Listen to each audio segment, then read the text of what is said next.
we're back. Welcome to the weekly roundup, the place where we unpack what's been going on in the yoga and wellness world and what we have been coaching our clients through. I am Bridget. I'm here with Coach Terry and Coach Carol. And we've got a couple things that we want to chat about today. All sorts of little goodies for this middle of summer Yeah. episode. Um, I'll start us off with something that has been coming up with some new clients of mine that I have. I have a couple new clients, and sort of one of, the absolute bedrocks or cornerstones of having a profitable fitness studio is converting your intro offers or your what do we call it now, Terry? To Direct to membership or goal offer. Yeah, the goal offer. Converting your goal offer, which could be an intro offer if you're doing it that more traditional path, or your direct to membership kind of first month special. Converting those goal offers into your memberships, your monthly recurring revenue. This is a huge, huge, huge deal. And if you can get this into place, it's really going to be like it's just going to unlock so much stuff for your studio. So, we were kind of talking before about like whether we should talk about this or not, and I kind of was like, yeah, we do talk about this a lot, but the thing is like it's the whole game, like it's so freaking important. So we thought we'd talk a little bit about sort of some like basics of how to do that. And one of the things we all agree very heartily on is how important it is to get your staff, whether you've got front desk staff or just instructors, or it's you sitting there with a clipboard, having that conversation in person with those new people who are on those goal offers, and having the conversation. Have you thought about what you're going to do next? What are like, how has your experience been going? So yeah, that in-person thing has been so important, and we've actually been visiting some other kind of fitness studios lately as a team, and noticing that they're relying so heavily on the automated messages, the emails, the text messages, and we're not getting those in-person conversations. So Carol, what do you think? What are your thoughts? I know you've experienced this in recent visits because we've I talked know. about it. Yeah. So this is go with me here. I was at the Beyonce concert on Monday night, and Woohoo! one of the things that the person I was with was saying how like she must have an amazing team.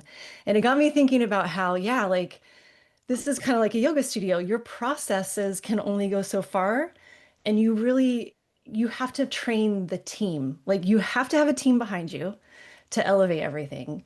And yeah, you could have this process, but if nobody's using it, what's the good in it? And so I was thinking about if you want to be the diva of your The Yes, you Beyonce. are the Beyonce of then your yoga. it's, yeah. And it's not enough to just have the idea or the process. You have to train them and have the team support the studio. So with that being said, I think you're totally on point there, Bridget, saying how, people rely a lot on just the texts are going to go out or whatever, like the offer, and people don't take action as much as they do in person. Like the in-person offer.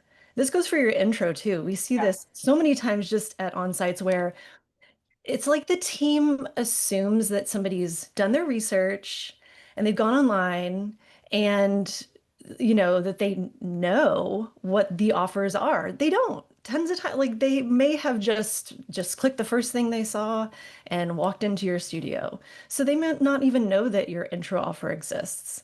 And then beyond that, you're right, the goal offer, the goal is to get them on membership. So if you do not pitch this, if you have a traditional intro to membership, how are they going to know? How are you going to find out what they're thinking or feeling or, like what their goals are in their practice? Like we need to have the conversation in studio and train our staff so that this happens regularly And that's how you do so much of this conversion.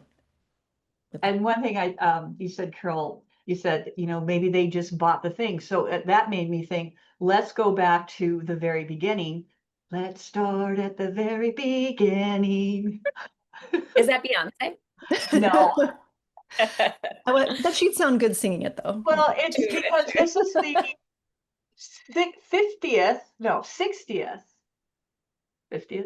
60th anniversary of when The Sound of Music came out. So there's all these clips are popping up on my feed, right? Because once you see one, then the algorithm keeps spitting them out. So all these clips keep popping up on my feed for The Sound of Music. And I mean, I remember going to see it. At one point, I knew the lyrics to every single solitary Aw. song. I was that nerd kid. Anyway, I was that nerd theater kid. So where was I with this? We started the very beginning. Very beginning. That's where you were. So the Carol's point about the very beginning is this is why it is so important that where do they interact with you first? On their phone, most of the time. And what are they interacting with? That's my mom, by the way. That's my mom with her iPhone. My mom Cute. texting on her iPhone. She's like 88 or 87 in this picture. Anyway, they interact with you on their phone typically, and they're going to your website. So if the first thing they don't see on your website is your intro offer, your goal offer, go make it happen. Go Yeah, make it happen sure. because that's what you want them to see. In fact, Coach Carol just got a new client. And when I was chatting with them the other day, I was looking at their website, and their call to action on the website was book now, we see that very common. And I'm like, well, first thing I'm going to tell you, whether you work with us or not, do this one thing on your website and it's going to be better. And then when I went in the next day, because I was doing a follow-up call, lo and behold, they had made it wasn't perfect, but it was better than it was the day before. So it starts there. And to Carol's point, and I can speak to this firsthand because this is exactly the process I went through and that we coach towards is yes. Do you need that email marketing? Do you need those texts? Do you need all? Absolutely 100%. Because why? We need to see it over and over and over and over. There's lots of statistics that people need to see something at least, 5 to 8 times. They say now it can be like up to 35 times if you're online, which is why those little cookies follow you around.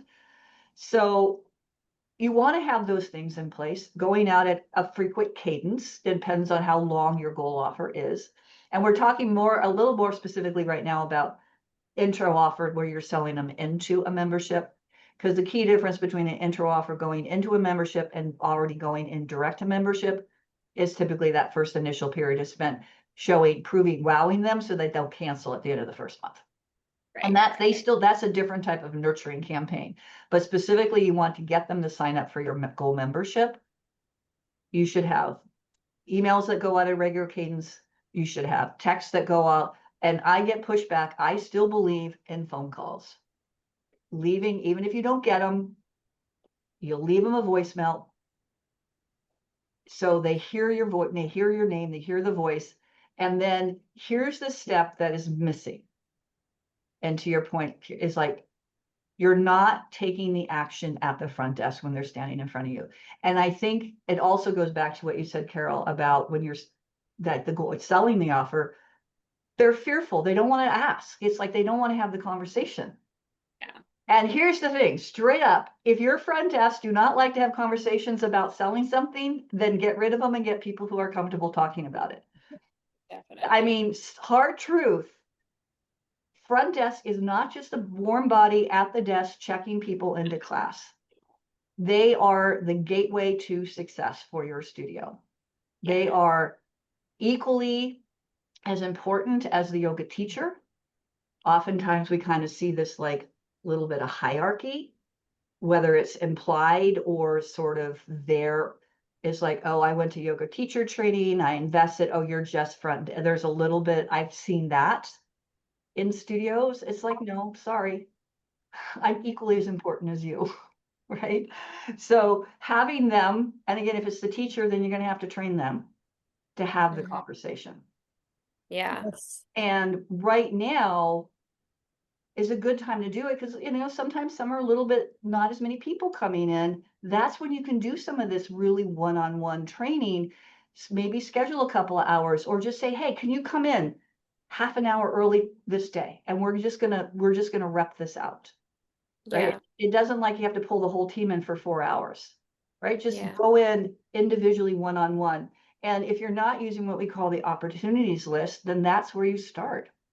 Yeah. Carol, how did you use the opportunities list? Talk about the opportunities list, how that works. Yeah, so if you're not familiar and you're listening to this, the opportunities list is a way to track. You look at the class that's coming up and write down, your staff would write down who's a first timer, who is on their intro, who is on a 10 class card that only has one class left, and we could maybe sell them their next thing before they leave today.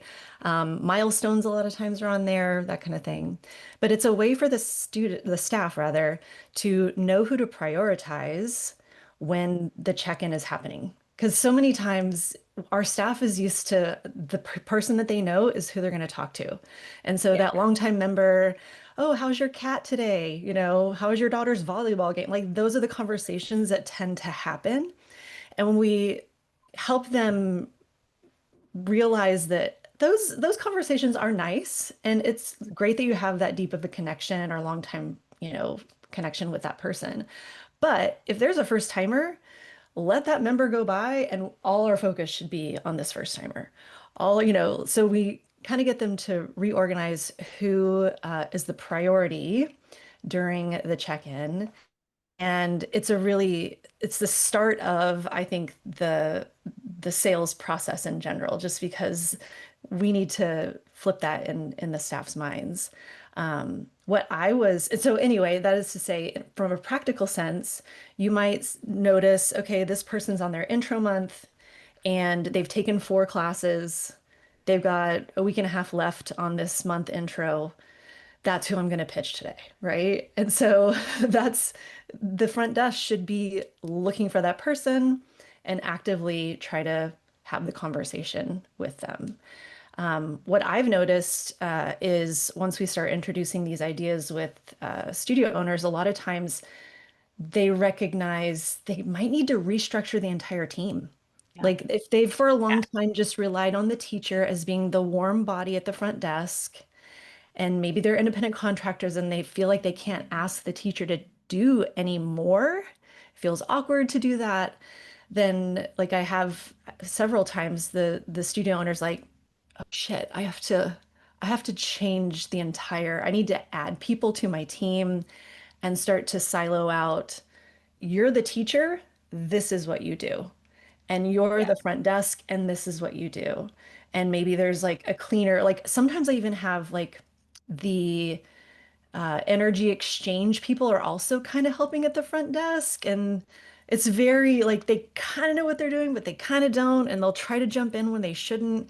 So it starts kind of down a road of we may need to change a lot of things before this really settles in and becomes the way of the studio, Yeah. right? So that can be a tough thing, but I think once you see it as a studio owner, it makes a lot of sense. Um, And again, it bears repeating. We've said this before and we'll continue to say it. The reason we talk about a lot of the same subjects over, is that they continually come up. yeah. We get new clients and it's like Yeah. most of the Oh, problems every time it comes up. every Yeah. time. It's like, in our business, there's similarities, and so we're gonna have similar issues.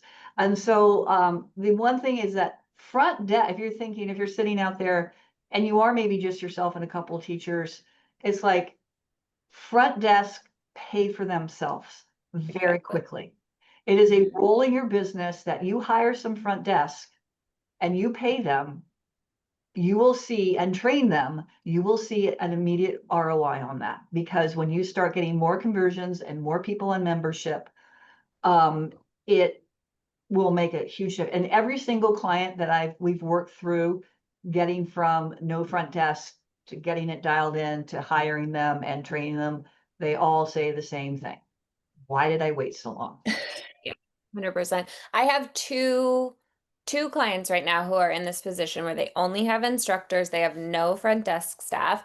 And so, one thing that came up for me when Carol was speaking was I think there are probably a lot of owners out there who are like, so you're telling me I need to coach my team on something that I don't know how to do. And so they might be like, okay, we're already a step too far ahead here. Let's back up. Like, what can I do?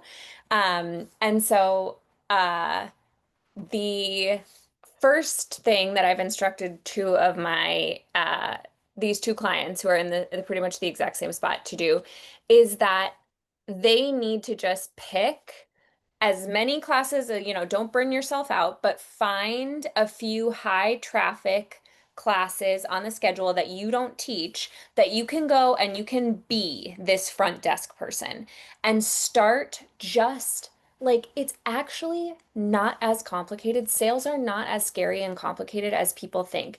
Sales are connection. That is what sales are. It is just about authentically connecting with people, especially when you are lucky enough to be in an industry like ours, which is selling something that's easy to sell because we love it. We do think that your life is going to be better if you if you buy our product, right?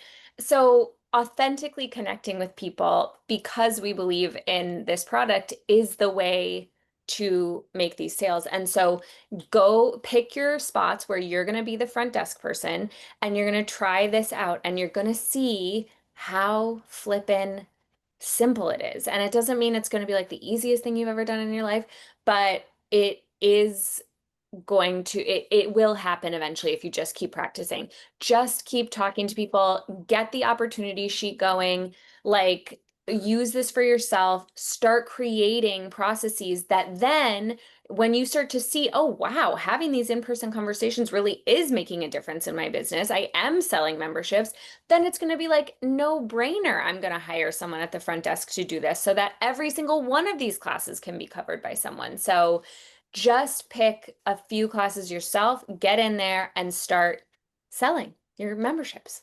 That's the way That to was do my it. favorite. That's my favorite job in a yoga studio. If you want Me someone front too. desk, call me.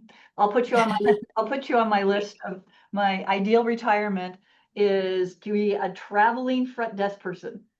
I Oh, don't, I love it. Terry, you can come to San Diego yeah. I anytime said, you give me a place to want. stay. You don't even Mhm. have to pay me. Just give me a place to stay. I'll work your front desk. I'll do yoga. I'll explore your city.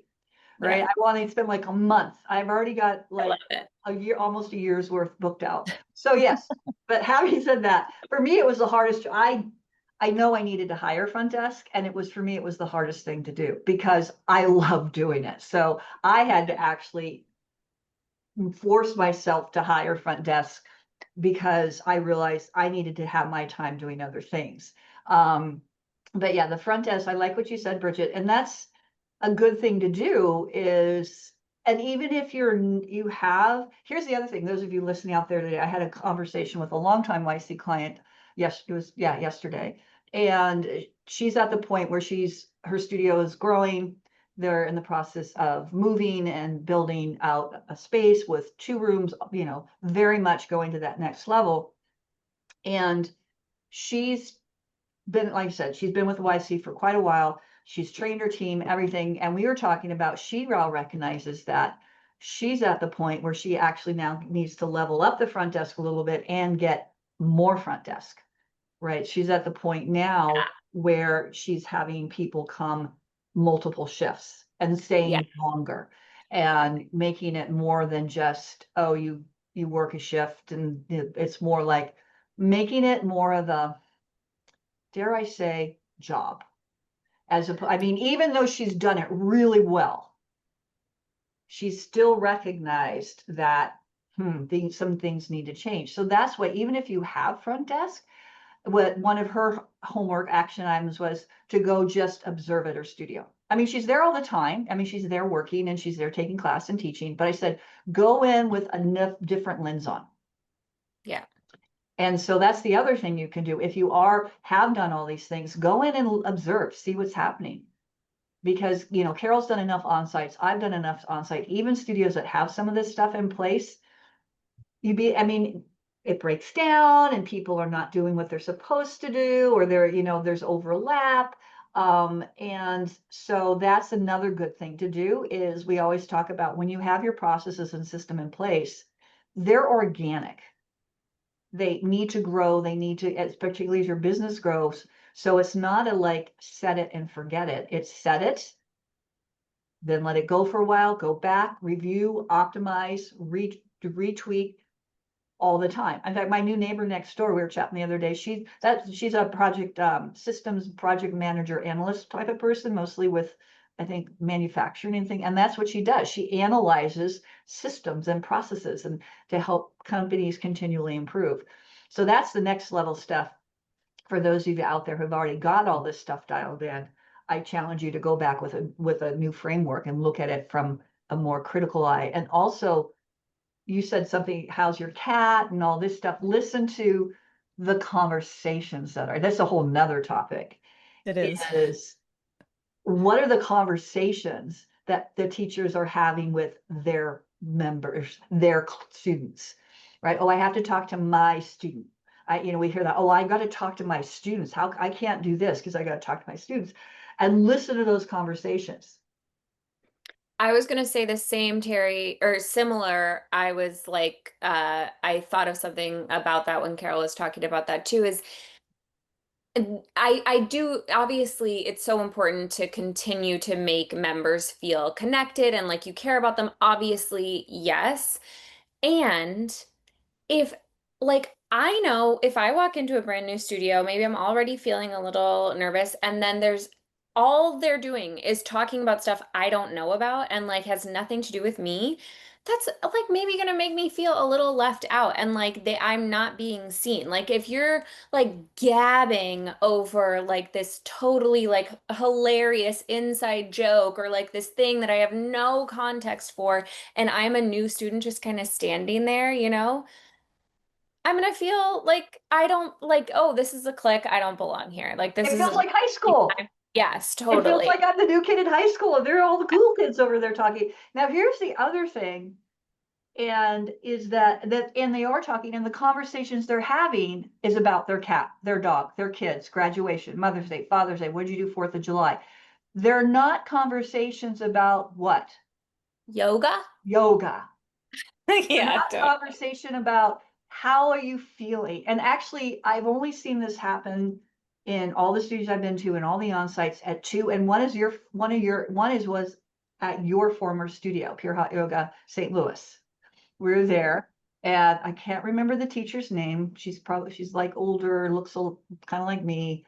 And a client came in. I think it's Mayor Tom, you call him or something. Oh, yeah. Oh, And yeah. did he He's the have mayor of the studio. did he have some like rotator cuff problems or surgery or something? Probably. He's in his 70s, so there's Yeah. always a little something going on. Okay. So I'm pretty sure it was Mayor Tom.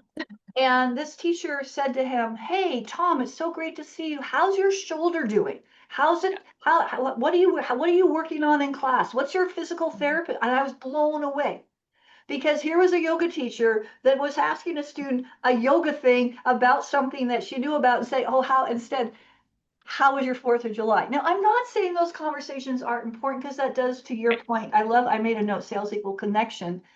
We still want to connect in that way, but how much more powerful would that connection be? And this is what leads to retention. It's like when we talk with our students about yoga, we remind them about frequency of practice and that, yes, you're rehabilitating this. And those are the type of conversations that we need to cultivate at the yoga studio. And here's the other thing, circling back to front desk, your front desk should be able to talk about yoga. Definitely, yeah. And they should be able to talk about the benefits of a yoga practice. They should be able to understand what classes are for, particularly if you have multiple modalities. Right, it goes back to the whole product thing. Everybody in your business should be able to talk about your product, and if they can't, that's a problem. Yeah. Because if I come to the front desk and I ask about a class, the front desk shouldn't have to say, "Oh, well, I need to get one of the teachers to tell you about it." They should be able to explain. Now, if there's a question they can't answer, fine, but the basics, 100%. Yeah, so that rarely happens. It's like, make those conversations about yoga. Go, Carol. Yeah, well, and I just want to say, to put like a period on it, imagine a first timer hearing that conversation about a rotator cuff, and like maybe they've had experienced something like that. Like at that point, they may have a connection to that conversation and they could get in on it, or they're just like, wow, somebody's rehabilitating Right. themselves Yeah, and they're through hearing this yoga. Yeah, and they're yeah, learning something. Yeah. yeah. Yeah, so I think that's a really important point. We were talking about conversations in a yoga studio, how often most of them are never about yoga. And the one I've seen it happen twice, and one was in Carol's old studio. And then the other one was at Inner Fire Yoga in Madison, Wisconsin. Shout out to them. One of their senior teachers. And she really deserves the title senior teacher because she's constantly, you know who I'm talking about, Josh, at Enter Fire, Karen, their teacher there. She's a former Olympic athlete. She won a silver medal in the Olympics back, I think, in the 80s. She was on the crew team.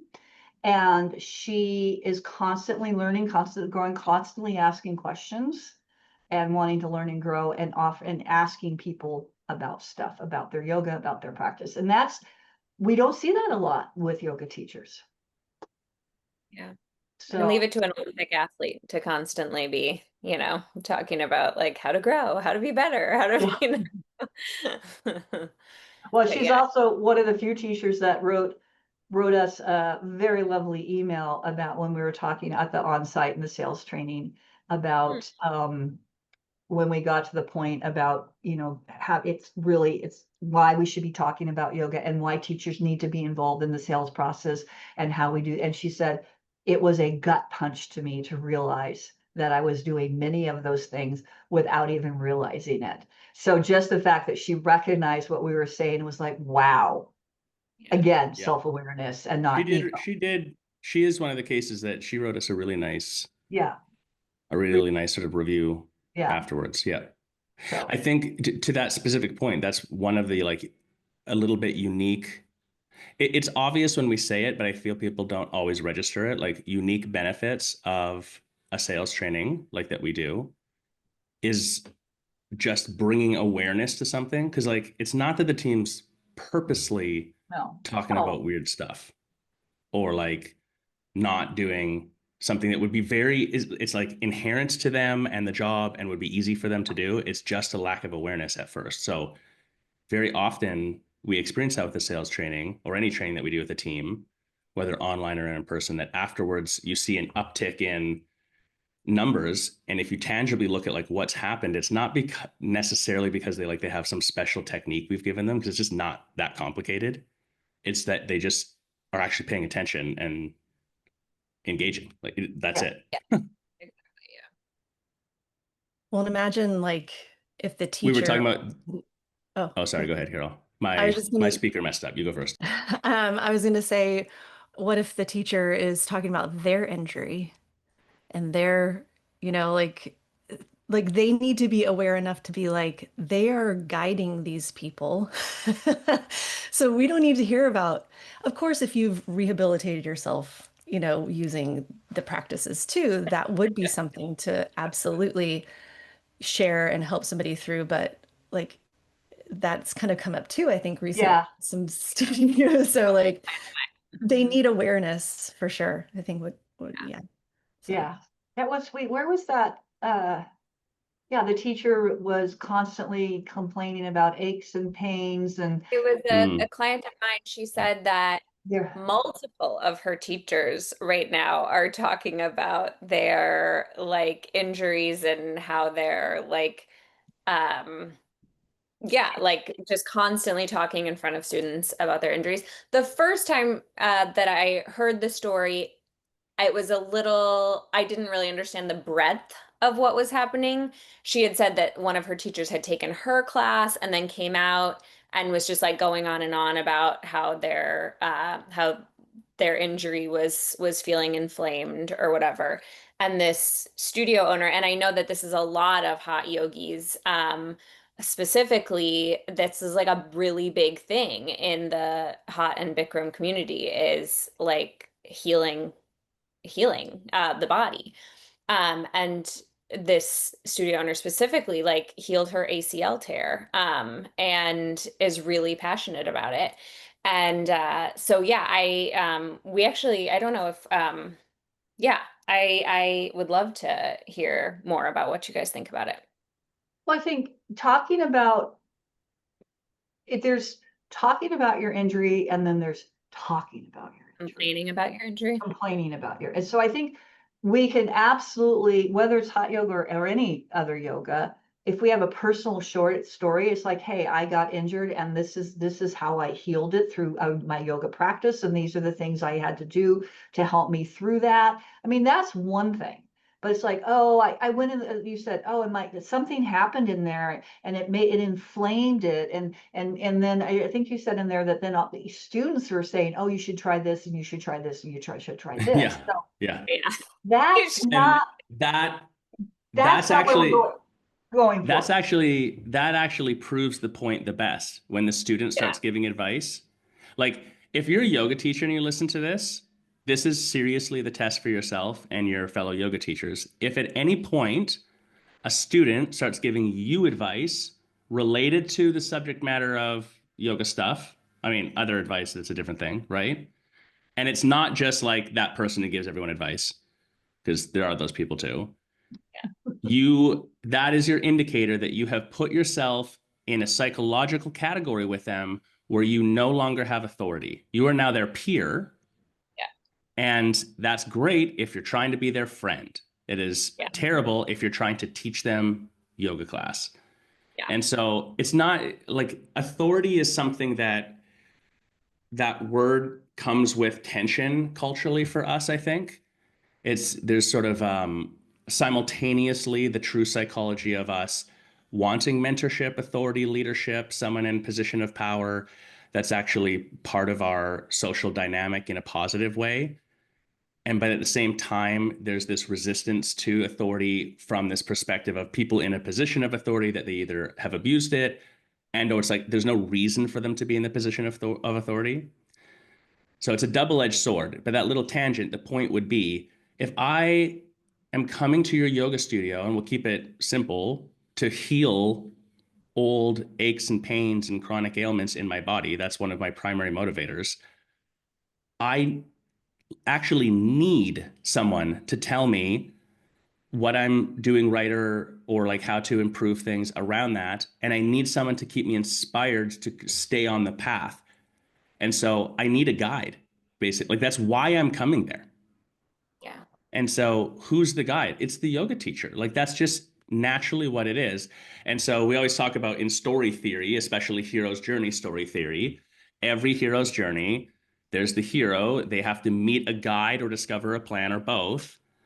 And that is the person that like calls them to action, prompts them to do the thing and gives them the path. Here's the path you need to do. They don't do it for them, but they like lay the path out. And the reason they're in that position is because they have done it themselves in some way previously. So they have authority to the specific subject matter.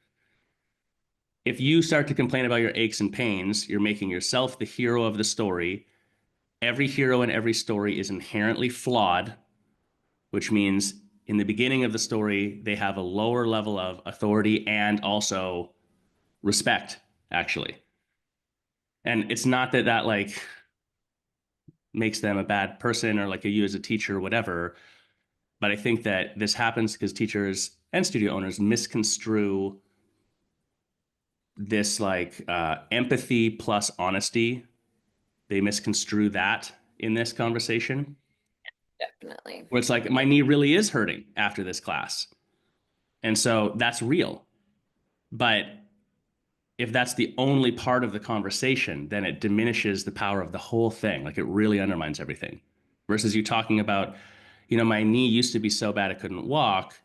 Now, like today, for example, it's inflamed. I must have tweaked something. It's hurting a little bit.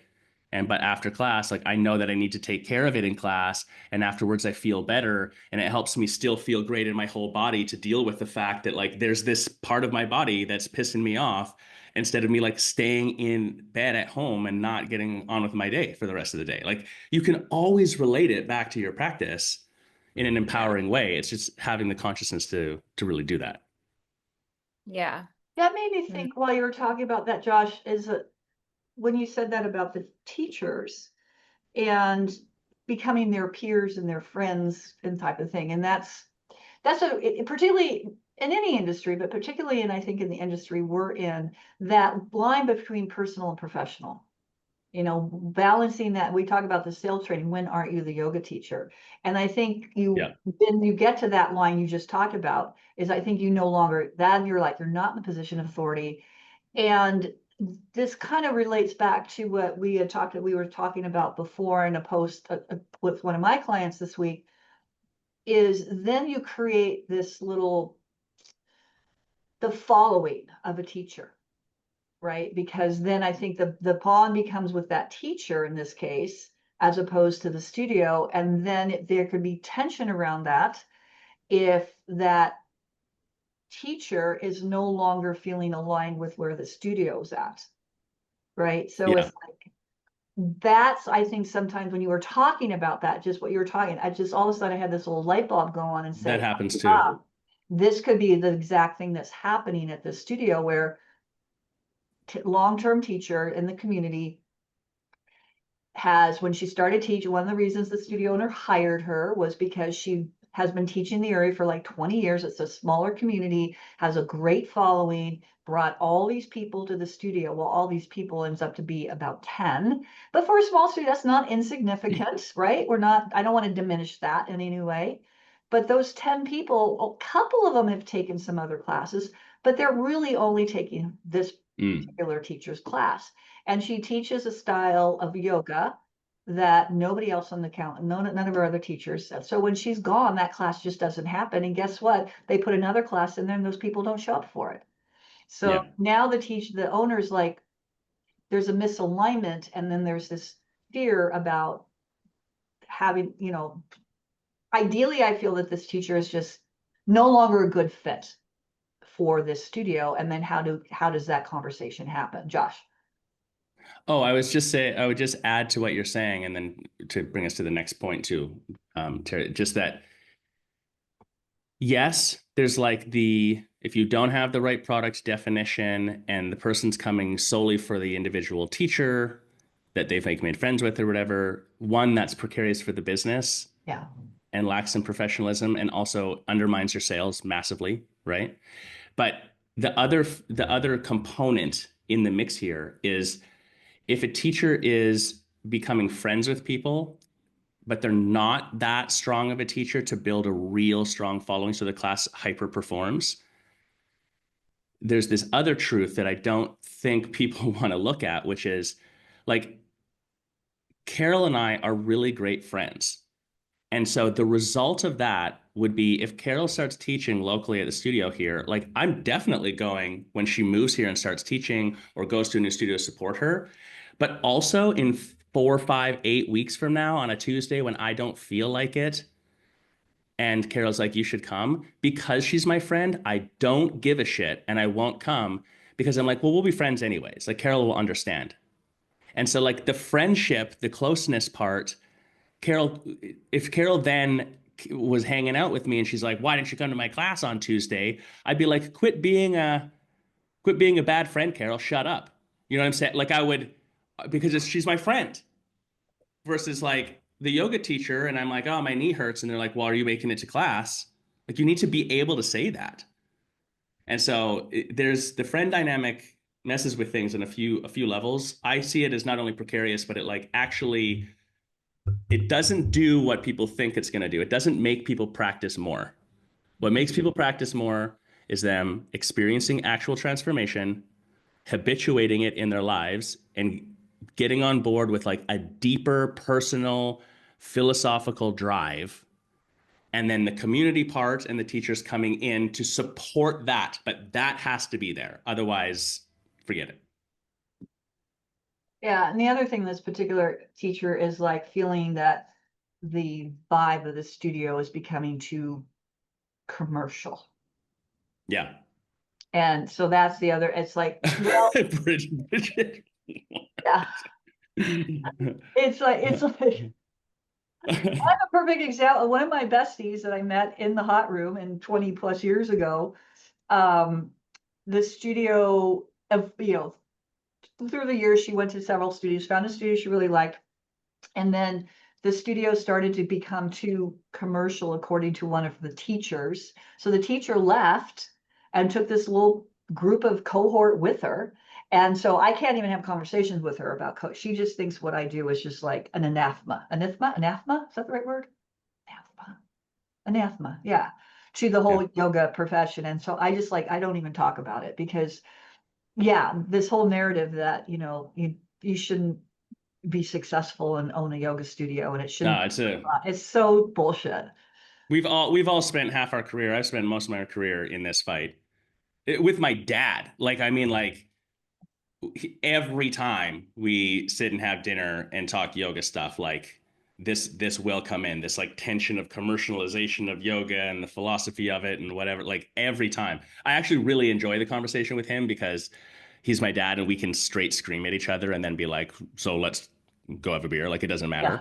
But but like it's just very prevalent in there. The point of bringing him into the mix is like I would never hire him to teach at my studio. He's a great yoga teacher. Will never teach at my yoga studio for this one reason alone. That I'm like, nah, like there's no way any one of my teams is going to get you to buy in on the system level thinking around what we're doing here to the bar that I'm going to set. And I already know that. So no, there's Well, no it's chance. funny. My sister who lives here, she knows what I do, and sometimes she'll come and see Lucy while I'm on calls, take her for a walk, and she'll might sit and she can overhear what I'm saying. And she's like, particularly when we're talking about price, she said, don't you do anything here. Don't you mess with the pricing here. Because in my opinion, all the pricing of the Dayton area students is like totally screwed up. Right. Their drop-ins are still like $15 in 2025. Seriously. Right there. And she's like, don't you talk to them. Don't you talk. We don't want to see our prices go. So funny. Oh, you're muted, Josh. Let's talk about pricing slash cancellations. Good segue. Terry brought this up internally for us and I think posted in our private Facebook group as well, which, hey, studio owners listening to this, I know like Facebook, whatever, but private Facebook group, it's free, it's easy. You have to fill out a couple of questions to prove that you're a studio owner, but good way for you to continue these conversations and just like ask the deeper questions. Myself and other coaches are in there and the other peer group. So you get the full unrestricted answer for sure. Sometimes more than you bargained for. Sometimes more than you bargained for. You get all the coaches give you the full unrestricted answer and 6 clients. Those are the best posts.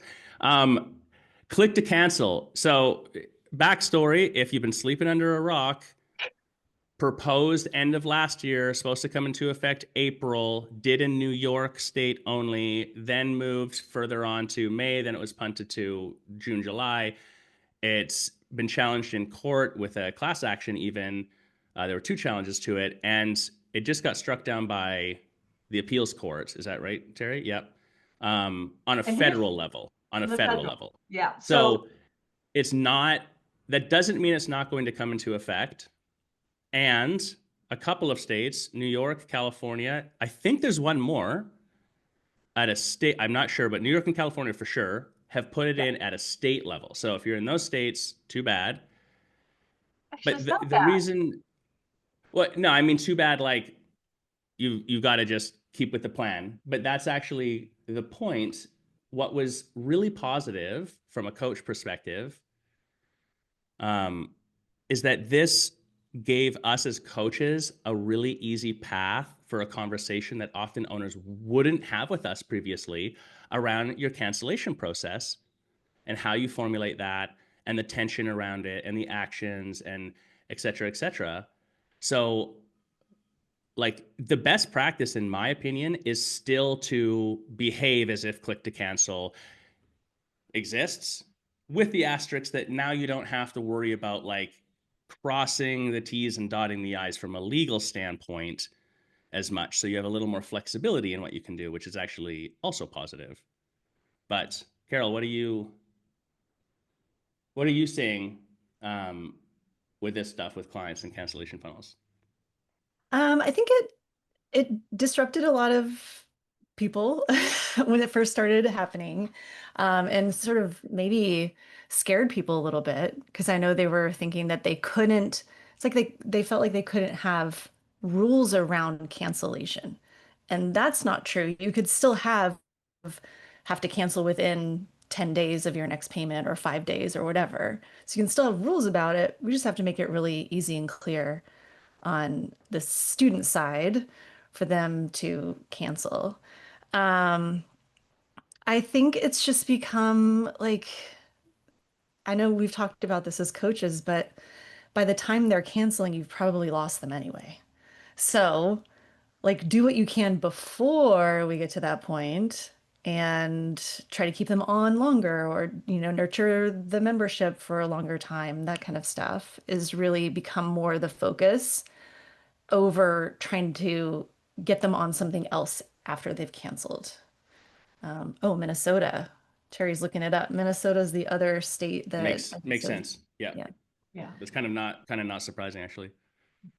The one thing, and I've kind of been following this because I think I've been proponent of I started talking about click to cancel years ago because I do think it's make it simple, make it easy for people to cancel. And also the thing about the law, that the one that was struck down, is that you still also could have like a contract. You could still say, when you get this membership, it is good for this period of time.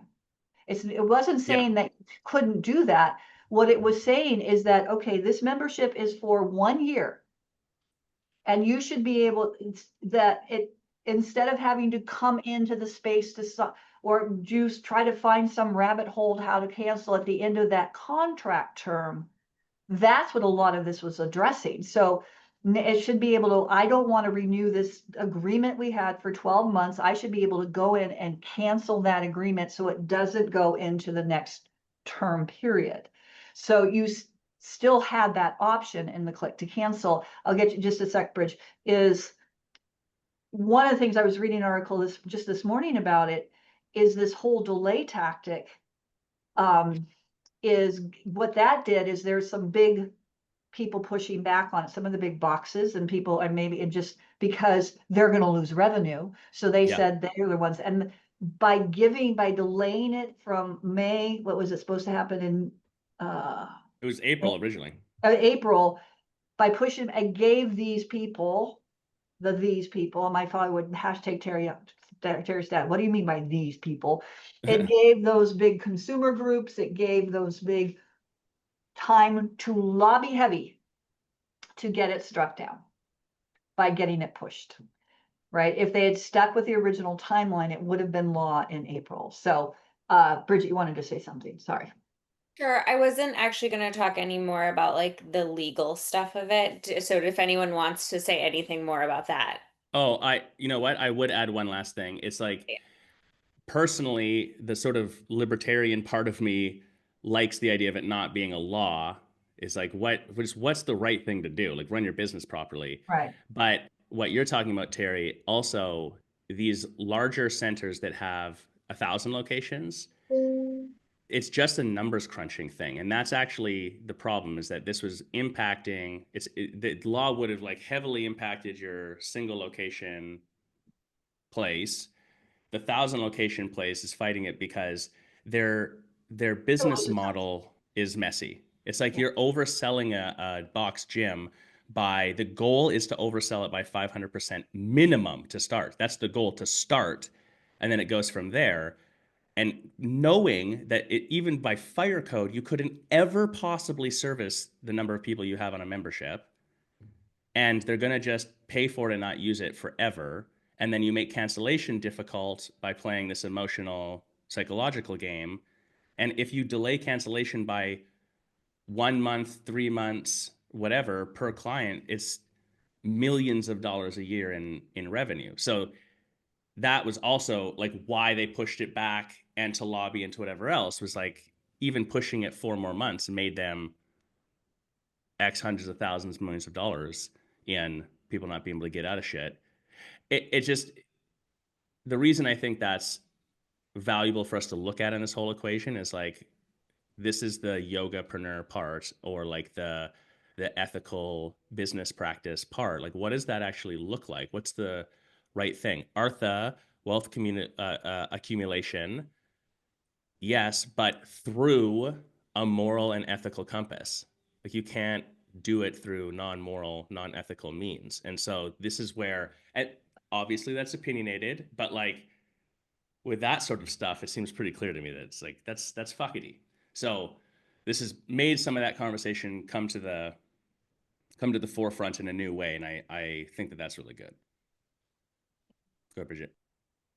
Yeah, I actually do tend to also feel a little bit like I actually don't care if it's a law or not. I mean, and also that's not totally true. Sometimes I am more like protect consumers more, regulations, but also whatever. The law to me doesn't matter. And also it's always my states, California and Minnesota, that have the strict laws anyway and keep them. So it doesn't matter. But I was just literally today trying to cancel a subscription. It wasn't an in-person one, but it was just like an online one.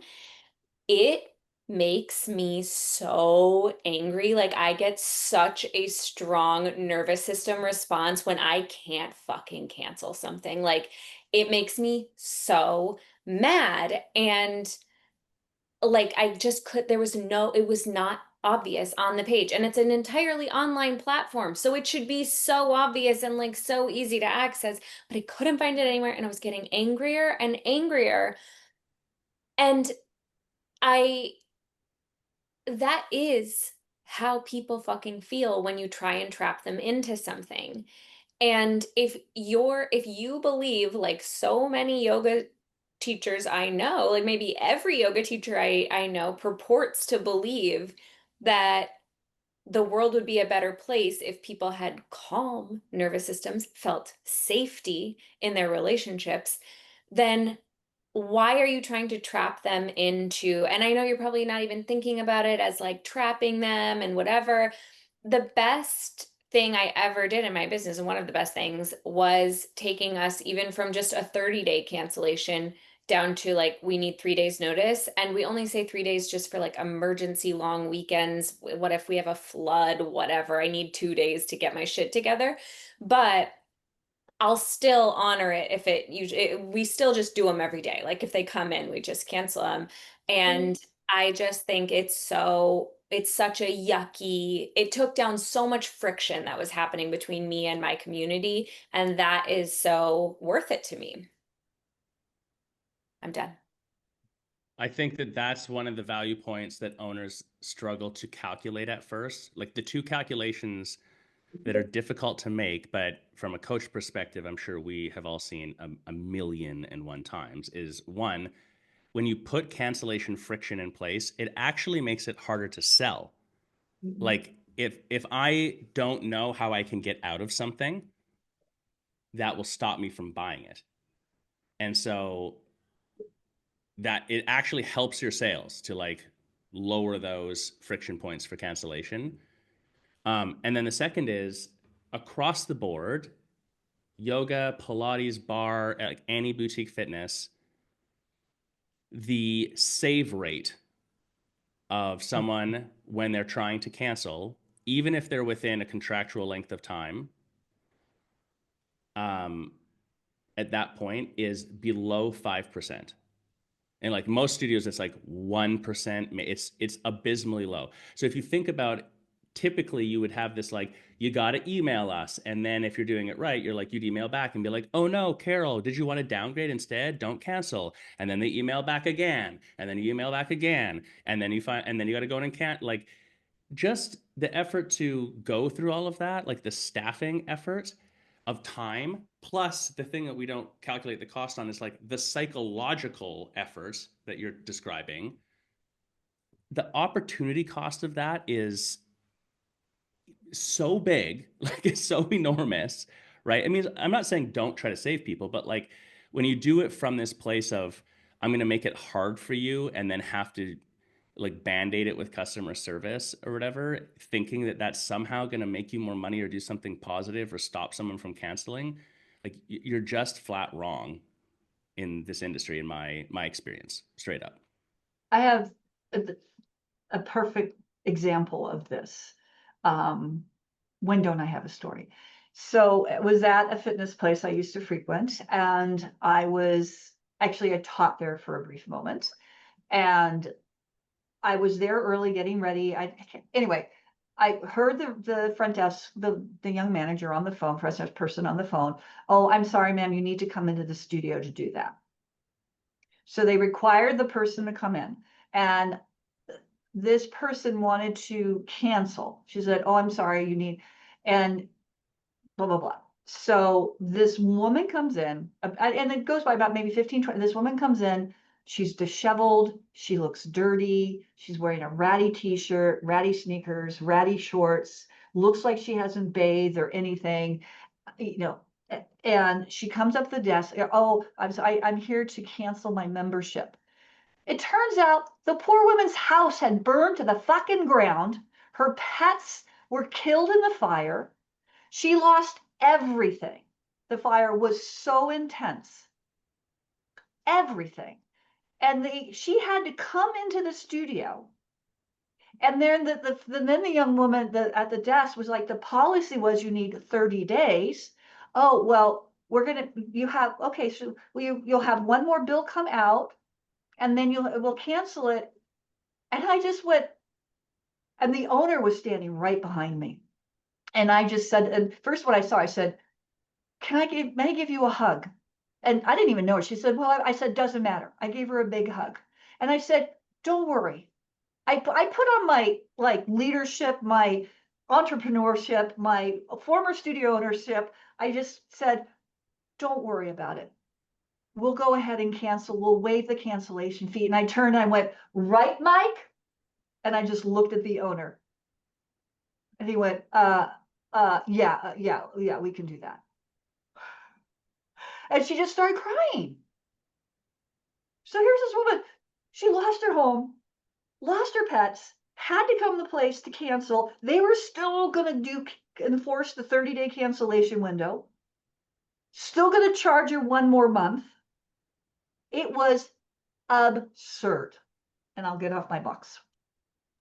But that's a reason why this click to cancel comes about, because of shit like that.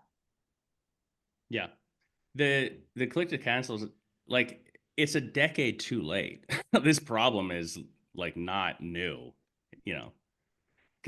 Consumer protection laws, the slightly controversial statement I suppose I would say is it's really tricky because often they set out to do exactly what they're supposed to, consumer protection, which is important and great. But it almost feels like a distraction from it's like a symptom they're solving for versus a deeper level problem. And so the two things that happen is it negates to look at other systems that are involved that have basically like do whatever you want level stuff. Example, your credit card companies and like what they're able to do is just you can have no control about it. And part one, and then like part two is often it doesn't consider because there isn't really like a good path for small business protection around stuff like this because humans are going to human and people do pull some shit and like how do you protect like the humans on the business side, on a small business side too. So I'm not saying that consumer protection laws aren't super important and we need them, and actually we need a lot more to be a lot more strict, but it's just like it doesn't account for the full equation. So which leaves you to like this isn't something in my opinion that gets solved by legal means anyways. It's too slow, it's too controversial, there's too much lobbying, all this shit. It gets solved by people doing the right thing. doing the right thing, like someone comes in and they're like legitimately like, my fucking house burnt to the ground. Like, what are you holding on to here? $100, $200? Like, who cares? Yeah, it's ridiculous. But Yeah, And you your lose point, you lose the opportunity to create an evangelist and a story for your team to get rallied around, and someone who probably come back 6 months later to you without even looking at somewhere. You lose all of all of that that. to stick to some dumb policy. Like, anyways, There's another, I've been through them all sorry, here. Bridget. There's another studio that, because they were great. I was absolutely a brand evangelist. I bought every t-shirt they put out there. I did every challenge. I did everything they did. I bet you if they ran a report, they sold supplements. I bought supplements. And when I had to go cancel, they made it so ridiculous to cancel at the end. What I did is I reported the credit card lost. That's how I canceled. And now it's like, I don't say anything super because I don't believe in, all I say to people if they ask it, yeah, it was great, but I don't like their cancellation policy. That's all I say. I try not to, I don't like to trash talk. I just straight up say that's why. Anyway, so that's another thing is like, to Josh's point, creating that, I potentially might have gone back if they had not made such draconian cancellation policies. And now, no, Josh. Sorry, I cut you off, Bridget, too. Apologize. Bridget, you want to go first? no, not good. I was spinning off what you're saying, Terry. When we mentor yoga teachers or teachers of classes, actually, this is a subject that comes up often. You remember the first experience moment and you remember the end. That's what you remember. And you remember specifically how you felt about it, not what happened practically. So like even just in one yoga class, like I don't remember exactly what happened in the very middle of the class and how I feel then, but I remember how I feel right at the end. And I remember how I felt at the start of the class, or like how I was greeted if it's my first visit, like what happened before I came into the class. Like that's the stuff that we become more attached to. So when we're talking about like how do you build brand, you've got to consider the upfront and sort of the ending part of whatever the equation is. So membership, as the conversation we're talking about, it's like, how do I get onto membership? What happens once I join membership? How do I blah, blah, blah? And then I'll be on it for 18 months. On month 11, you send me a card that says, thanks for being a member. By the time I get to month 18 and I go to cancel, if you make that a bad equation, that card means fucking nothing. Like, I do not care. I will never tell someone about it. I'm never going to be like, well, they sent me this card 6 months ago. So, like, it's kind of like a wash. Like, that's not how that happens at all. Mm-hmm.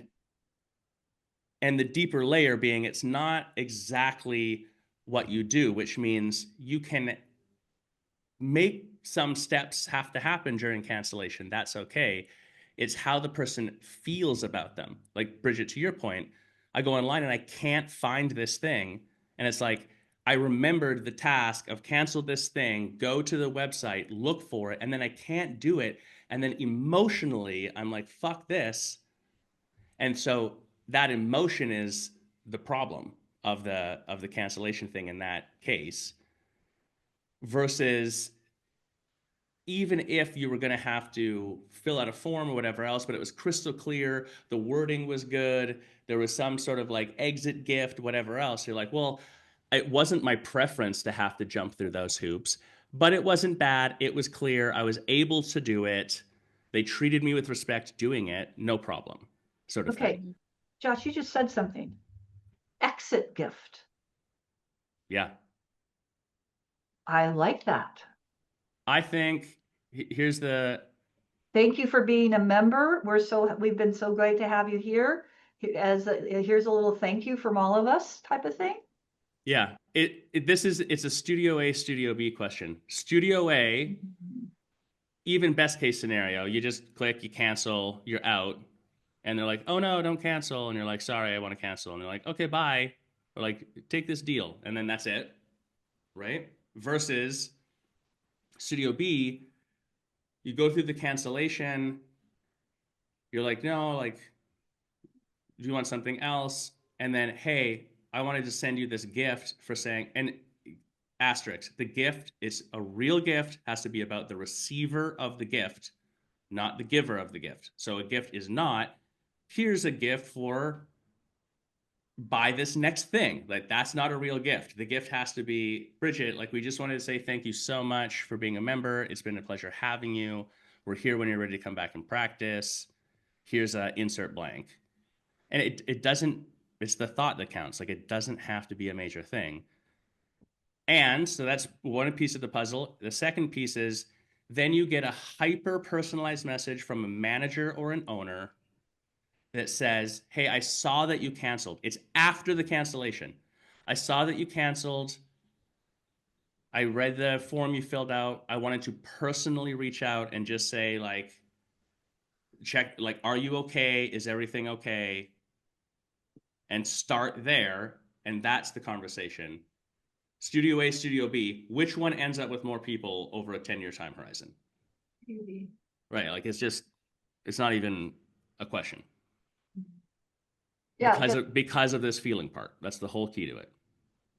Carol, what would you give as a gift? I don't know. I'm thinking through like what would be significant to a person and related to the studio itself. Like maybe I was kind of thinking like if the studio had a theme, like one of my has a sky theme.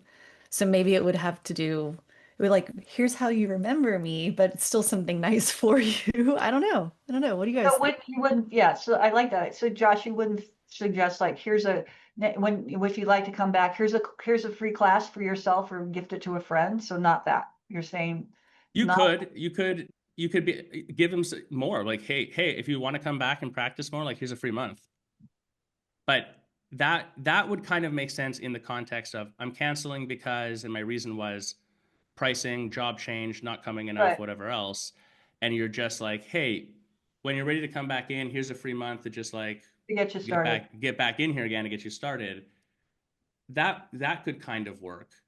But like, here's a 50% off a 10 pack that if that's made in the phone call that you talk with the person, that's one thing. But as the gift, that is about you. It's like, hey, here's a gift. Thanks so much, Bridget, for being a member. P.S. Give me more money. Like that's not a gift, right? So That's the like, joke of like I give my wife a chainsaw yeah. Because I want a chainsaw. because I want Yes. a chainsaw. Yeah. So like a free coffee, is that what we're thinking? Or like, I'm thinking of like we have a local coffee shop and I love the owner and we always try and do stuff. Um, like something like that? It Or could is be it it could be the weirdest thing. Like imagine if it was a handwritten card Mhm. that is snail mailed to me, and inside of it is a little wired dude, like the bendy dudes that you can like wrap on the top of a pencil, and you'd like make some comment about like when flexible and strong, like whatever, and like Yeah, I'm loving this. that thing like might sit on my count, but every time I see it, I'm gonna think about you, and I'm gonna be like, huh, this is really different. Like that's gonna stand out. How I emotionally feel about it changes, even if I never come back again. Yeah. What's the message that gets out there over time? Like that's Oh, how wow. you maintain amazing? evangelism. Mm. So how like friction, yes, but how communications happen, the specificity, the nuance of it, and little things like this that are a surprise. You don't think I'm canceling, I get a gift. So this would be a good opportunity to really parse out, like you said, still try to get why people are canceling and how long they're like obviously like if you were to do something like this and you're on direct to membership, you're not necessarily going to do it to everybody canceled in their first month. So it'd be No. like after a certain amount of time, that type of thing, maybe the type, like you said, the reason why they canceled. I was thinking of something like maybe an e-gift card, just simply because it's easy to think. But then I also think, Bridget, I like your idea of partnering with a local merchant as opposed to some national box chain or something like that. Yeah, Yeah, man. imagine if you have a coffee shop down the street that you partner with and you're like, hey dude, I need you to give me for one free coffee cards. I need 1,000 of them. Yeah. Like, how do we make, I'm going to be, here's the two Here's places what I'm going to use them in my business. It's going to last me for the next 3 years. But like, how do it's going to promote your business, partnership thing, whatever. Like, how do we do that? Yeah. I don't need you to do anything for me at all. Like, you could probably get these things for free. A awesome. coffee shop's a great example because like a free coffee margin on coffee is one of the highest Huge. product margins on the planet. So like for me as a coffee shop to just get you in the doors because I gave you a free coffee, like it's different than a yoga studio where like the free class thing doesn't do exactly what we think it does. Get a free coffee and I end up in the coffee shop. That is a smart technique for that kind of business. So like if they're smart, why wouldn't they do it? Yeah. But then you don't get the thing that you're talking about, which is like a little Yes. like visual reminder. Yeah. Um, The two things is like or three actually. The three concepts, if it was really good, would be it's a unique gift associated with your business. Like it's not something that I would just get by myself, right? That's number one. Number two would be it's something that ideally, in a perfect world, I see it like it becomes part of my at home reality. So I see it at frequency and it makes me think of you Hmm. would be cool. And then the number three part is like it actually is at least interesting, if not legitimately valuable to the person who's receiving it. Those are the categories that would be ideal in a perfect world. You can't necessarily when we're talking about a small gift like this that it's like you're not going to hit it 100% of the time, but Particularly if you're going to try to mail it because you don't necessarily always have their addresses. But Carol, to your point, you said like a sky. It's like, I don't know if this would work or not. Like a magnet. Thanks for being you. It doesn't even have to be branded to the studio. It could just be a cute little magnet. And then they put it on the refrigerator. And like every time they open the freezer or whatever, they're going to see thanks for being you or something like that. And they're going to think about the studio. I don't know. That popped in my head. Yeah. Always needs more. imagine or the coffee shop thing, like this isn't the do it every day thing, but imagine if it's not just a free coffee, it's a free secret menu yoga coffee that like if someone comes in with like that requires a deep level relationship with the coffee shop, but it's like, oh, if someone comes in with this, you're going to give them a coffee with vanilla cream because in the studio you burn or you use a diffuser that has a partial vanilla scent and it's whatever, and it's like something unique. You feel like you're still part of like a secret club. Ooh, what about like a little, like a tiny little, those little like essential oil rollers, the ones that are really teeny, and you put your like special scent in it. Yeah. Yeah.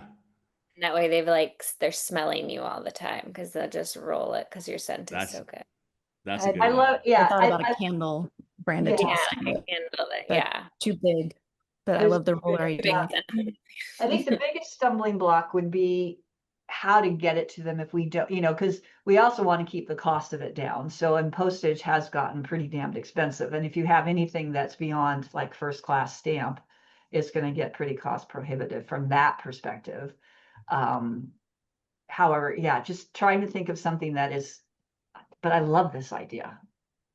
Well, if it was something like, I mean, that's where you like, if it was something like a free coffee or whatever, you can just send that to someone. I'm like really into this and I think I'm going to implement it. I think I want to do both. Like, here's a coffee and also your first month back is on us or whatever, whenever you're ready to come back, or your first month is 50% off or whatever it is. But if you And did then, a coffee or something, then you could do that in email or a text or something and yeah, just say, mention Honey Yoga at when you go to the shop and they'll give you your coffee or whatever. yeah, you Yeah. could say, show this text or show this email. Because if Yeah. you do something like that, then you can do it via email. And that would make it way easier just to follow through, particularly if you have a studio that has quite a few members and thinking that. Man. That's a wrap on this week's weekly roundup. Tune in every Friday right here on Facebook, or you can subscribe to Studio Cult TV I don't know if you noticed, Studio Cult is what you're looking for. That's our sort of media brand of this stuff. We're on Spotify, we're on YouTube, or probably wherever you're listening from. And excited to see you next week.